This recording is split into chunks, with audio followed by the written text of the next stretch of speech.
If you were a business professional, a government official, or just someone important in the 2000s, you had a BlackBerry. Barack Obama refused to give his up when he became president, forcing the NSA to create a special secure version just for him. The physical keyboard was sacred. BBM, BlackBerry Messenger, was the way people texted, with everyone trading BBM pins like currency. People called it Crackberry because it was so addictive. Checking emails became a compulsion, a nervous tick that business people couldn't control.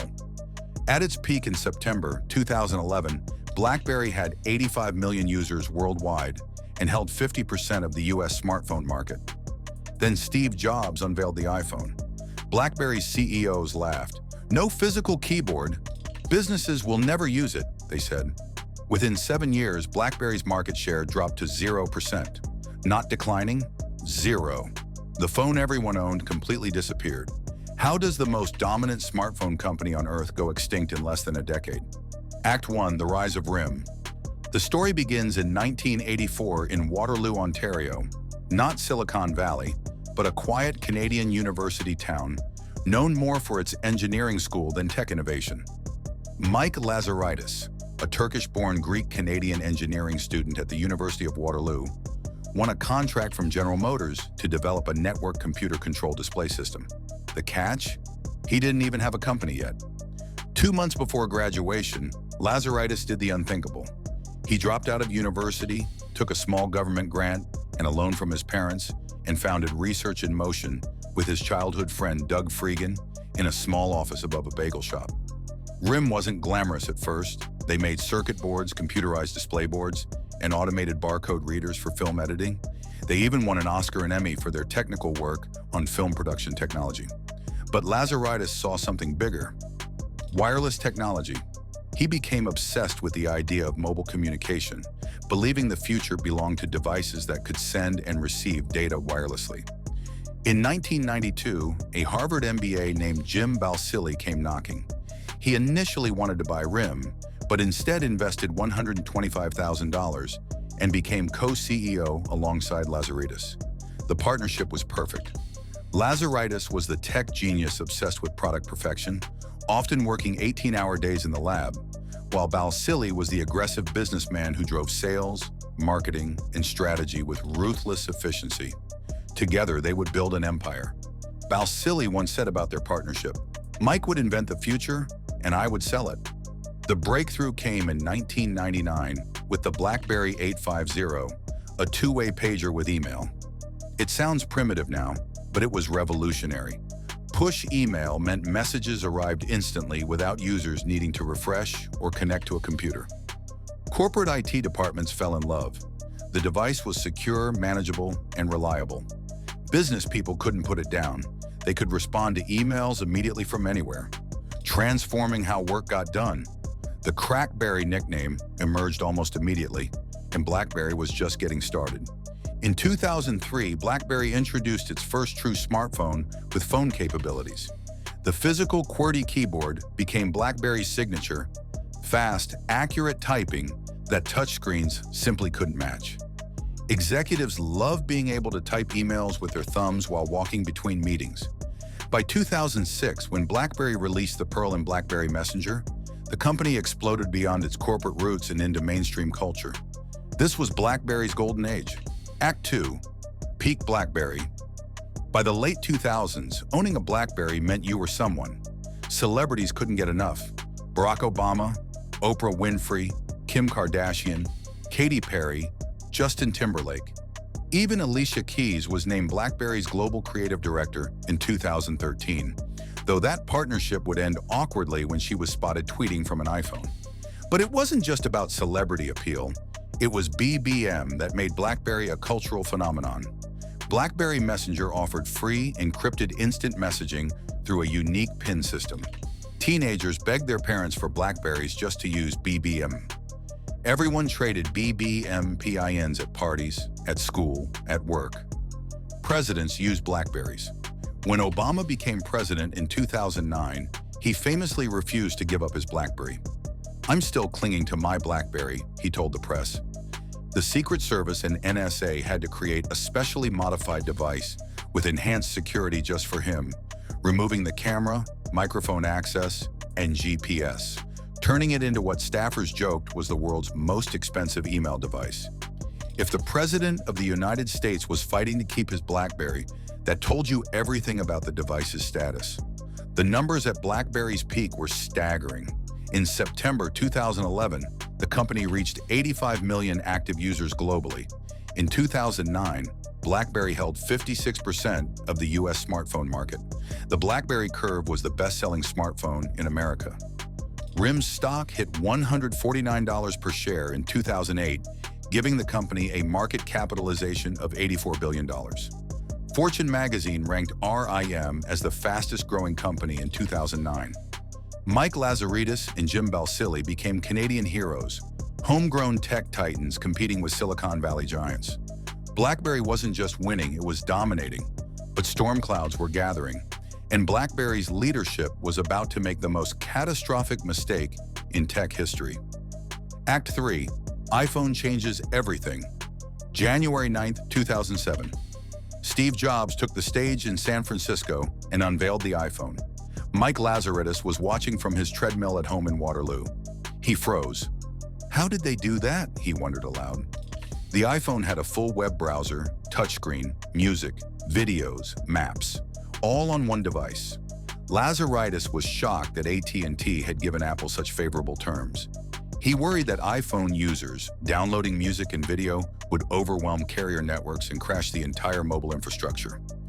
The next day, Lazaridis called Jim Balsillie into the office and made him watch the iPhone presentation. "These guys are really good," Lazaridis said, his voice filled with concern. "This is different." Balsillie's response would seal BlackBerry's fate. "It's okay. We'll be fine." For months, RIM's leadership gave the iPhone almost no thought. Larry Conley, RIM's chief operating officer, dismissed it. It wasn't secure. It had rapid battery drain and a poor keyboard. BlackBerry's executives believed their physical keyboard was essential and that businesses would never adopt a touchscreen device. How could you possibly type emails efficiently on glass? They saw the iPhone as a consumer toy, not a business tool. An internal RIM memo reportedly called the iPhone a toy. This wasn't just confidence, it was arrogance. BlackBerry was convinced its enterprise customers would remain loyal, that IT departments would never allow iPhones into their networks. But Apple kept improving. Each iPhone generation got better battery life, a brighter and more responsive touchscreen, and most importantly, in summer 2008, Apple launched the App Store. That changed everything. The iPhone became a platform. Games, social media, productivity tools, thousands of apps that transformed what a phone could do. Meanwhile, Android launched in 2008, offering an open ecosystem that rapidly improved with every iteration. Developers flocked to iOS and Android, where millions of users downloaded apps daily. BlackBerry's OS looked increasingly outdated and clunky by comparison. The app gap was growing into a chasm that would prove impossible to bridge. Desperate to compete, BlackBerry rushed the BlackBerry Storm to market in November 2008. It was meant to be Verizon's iPhone killer, their answer to Apple's touchscreen dominance. It had a touchscreen with a clickable display, the entire screen depressed when you pressed it, and cost $249.99 with a 2-year contract. But the Storm was an unmitigated disaster. The touchscreen barely worked, requiring users to press harder than any device should. Software was buggy. It crashed constantly. Rotating the screen took 5 seconds. Users were furious. Reports emerged of return rates as high as 100% at some Verizon stores. Every single Storm sold came back. Jim Balsillie later admitted, "With Storm, we tried to do too much. It was all done in an incredibly short period of time, and it blew up on us. That was the time I knew we couldn't compete on high-end hardware." Consumer trust was shattered. While BlackBerry scrambled, the real problem wasn't hardware. It was software. iPhone had the App Store with thousands of apps. Android was gaining traction. BlackBerry OS was outdated with no third-party app ecosystem. Developers were ignoring BlackBerry entirely, focusing their energy where the users were, iOS and Android. Act 4. The collapse. The numbers tell a brutal story. In 2011, BlackBerry had 50% of the US smartphone market. By 2012, that dropped to 20%. By January 2013, just 5.9%. By 2016, it was 0.000%. This was the fastest collapse in tech history. A company that dominated the market vanished in less than 5 years.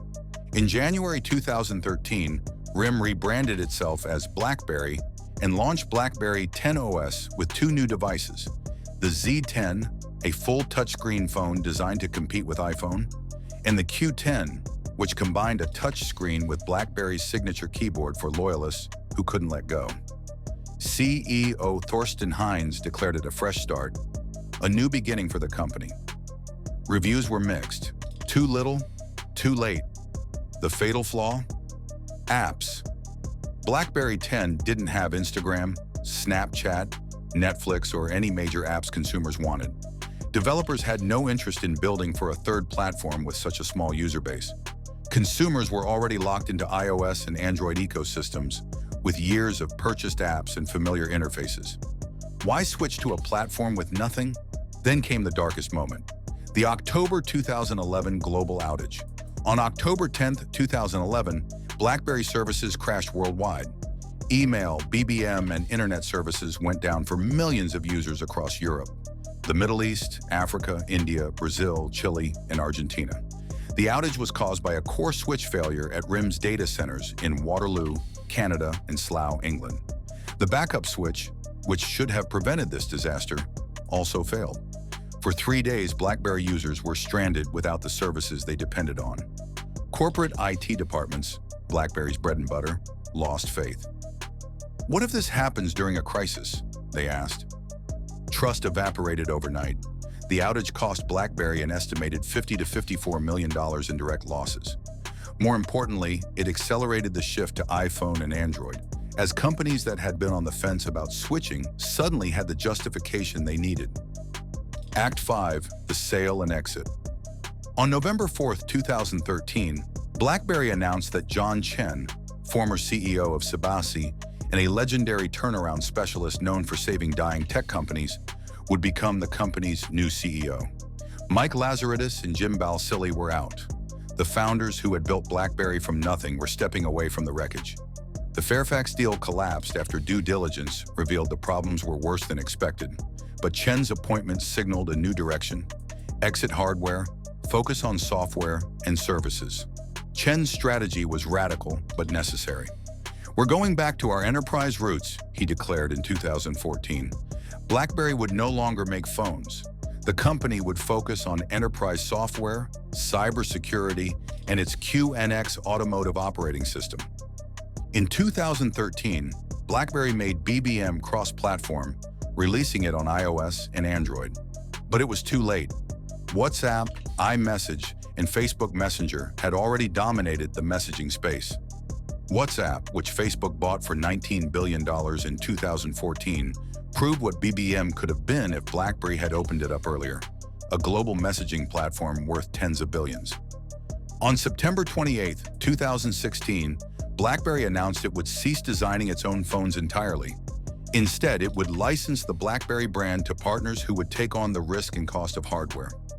In December 2016, BlackBerry signed a licensing deal with TCL Communication, a Chinese manufacturer.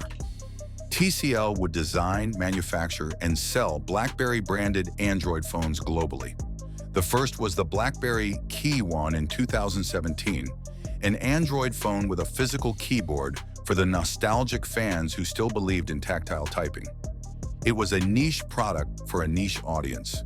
TCL followed up with the Key 2 in 2018, but sales remained dismal, less than 1% global market share.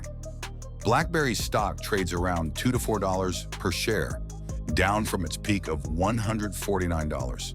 In 2007, BlackBerry was untouchable. Presidents used them. CEOs couldn't put them down. The keyboard was sacred, BBM was essential, and the idea of a phone without physical buttons seemed absurd. Then the iPhone arrived, and BlackBerry's response was laughter. No keyboard? Businesses will never use it. 7 years later, BlackBerry had 0% market share because they didn't lose to Apple's hardware. They lost to a fundamental misunderstanding of what a smartphone was becoming. Apple saw a pocket computer, BlackBerry saw an email device, and by the time BlackBerry realized they were wrong, by the time they understood that the future belonged to apps, ecosystems, and consumer-driven technology, the war was already over.